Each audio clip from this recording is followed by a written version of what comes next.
que nous avons plus aimé pendant les festivals Rendez-vous, c'était Paris pieds nus, con Dominique Abel, voilà, et Fiona Gordon. Bien, on arrive du début jusqu'à la fin, mais c'est difficile de faire rire les gens. Dans votre façon, naturellement. Oui, c'est difficile à faire rire les gens au cinéma parce qu'on n'a pas le public là pour sentir si ce qu'on est en train de faire est en train de fonctionner ou pas. Donc maintenant, on n'essaie pas de faire rire à tout prix. On essaie de trouver une situation qu'on trouve touchante, et puis on improvise, et puis on regarde, et ça nous fait rire. Et puis après, il faut qu'on fasse confiance à notre goût et à notre instinct, et on espère que ça fonctionne pour le public.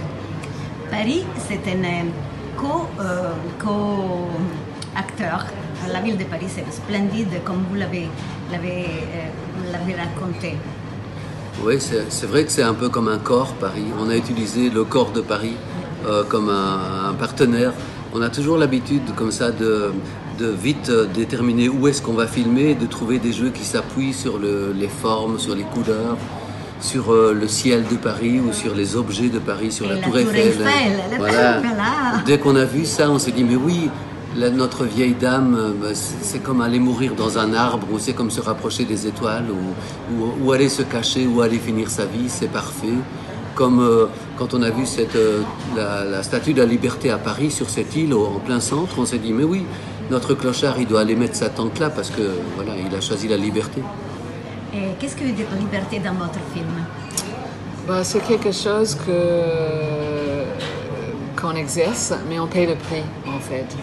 Parce que c'est comme la vie d'Emmanuelle, elle a toujours choisi de poursuivre son rêve de théâtre, et de ne pas se marier, de ne pas avoir d'enfants. Et je pense que c'était sa passion et ça l'a nourrie jusqu'au bout, jusqu'au dernier moment de sa vie. Mais elle a souffert de ça aussi, peut-être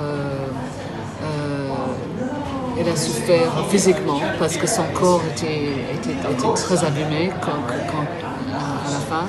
Et peut-être aussi la solitude, mais ça je ne peux pas savoir. Mais je pense que oui, la liberté c'est quelque chose qu'il faut être prêt pour souffrir quelque part. C'est pour ça qu'on l'a appelé Paris pieds nus. Quand on est à pieds nus, c'est ça. On a les orteils qui sont libres dans le vent. Et c'est agréable de sentir le trottoir dehors avec son pied nu. Mais on peut se couper aussi, ça peut faire mal. Bon, alors je vous souhaite tout le mieux. Et do it again, comme disent les Anglais. Hein? Yeah, we will. Merci. Merci.